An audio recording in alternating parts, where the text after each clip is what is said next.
I'm Shane. I lost my wife in 2021 from a pulmonary embolism, and this is my brave story.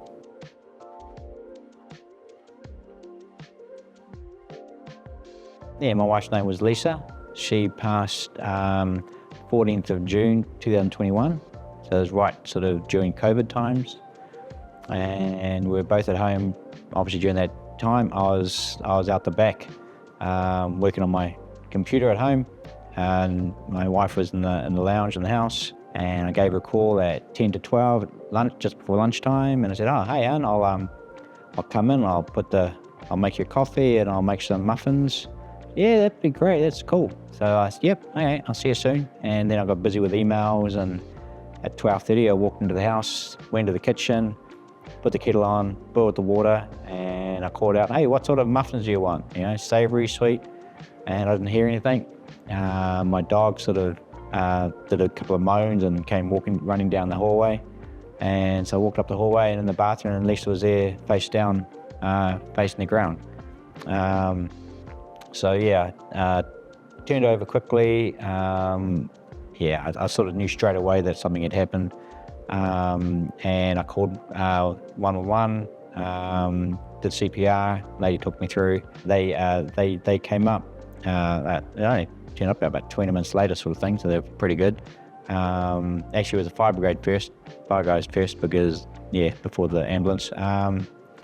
And did the defibrillator on her, and I was just walking around the house. I kept on hearing them saying, they kept saying, no contact. Basically means there's no signal, so there's no need for them to do anything. So she had a pulmonary embolism, blood clot to the lungs.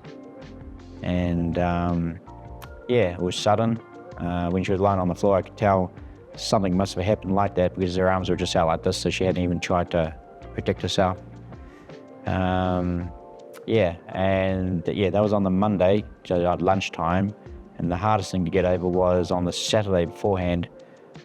She had talked to me and said that she had had some shortness of breath, and that would have been the blood clot coming out through the lungs, and that she was scared of dying.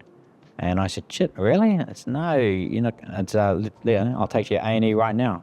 And she said, "Oh, it's all right, I'm just overreacting probably." I said, "Well, let's get you into the doctor." And so we had an appointment at 11:15 on the Tuesday morning with the doctor. And unfortunately she passed lunchtime Monday. But as my doc told me that, with blood clots, sometimes there's not much you can do once they start. Even if they're on the blood thinners as she was, they'll happen. I guess a lot of people wanted me to sort of come and stay with them. They didn't want me to stay in the house by myself. But it was very important to me to just, I think with grief or anything that upsets you, you need to be open about it and just talk about it, release all your feelings, scream, cry, whatever, it doesn't matter, just let it all out, because at the end of the day, if you just keep it in and let it fester, it's just gonna just turn into something that you don't want it to be, I think I'm a bit of an overthinker, and I'll always try and sort of put myself in the best situation. But what you think and how you feel, sometimes they don't exactly match. And so there were times where you just get really sad and just depressed, and you do hold it in, and there's nothing you can do about that. I guess that happens in those moments. A lot of times you don't really want to talk to someone, you just want to keep it to yourself. But a lot of times I went onto Facebook and you join like the grief pages and you look at all those quotes, they say, "Oh, you'll get through this," and you'll be stronger for it, rada. Just looking at quotes and just kept on thinking that, she wouldn't want me to be this way.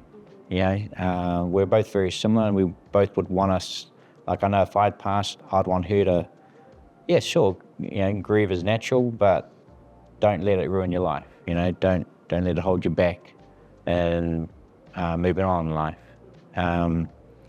And so, it was that sort of is one of the big things that got me through, I suppose, is thinking that she wouldn't want to see me, just in complete tears and not doing anything, being able to live my life,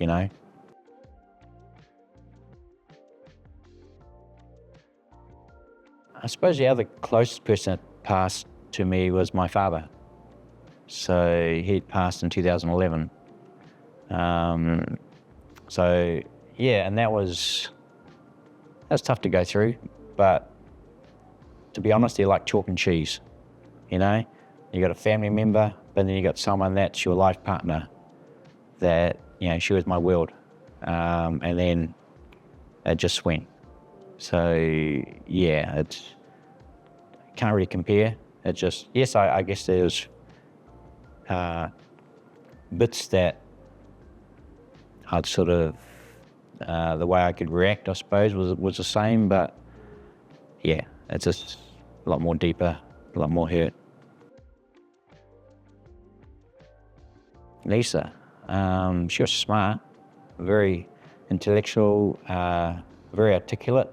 She could, she could just explain things really well to someone. She was a good debater, she was a great debater, and she loved politics, so people that didn't agree with her, she could just debate.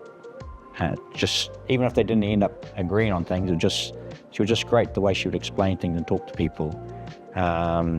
She worked with computers, quality assurance and software, and so she was just smart and it was just an easy, nice life, both like cooking and watching the All Blacks and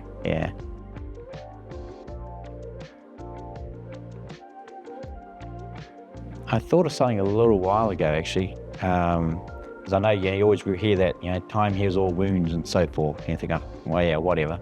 But actually, the way I think it is that over time the weight of the emotions get lighter, and I know it felt pretty good when I thought of that. I thought, oh, that's quite profound.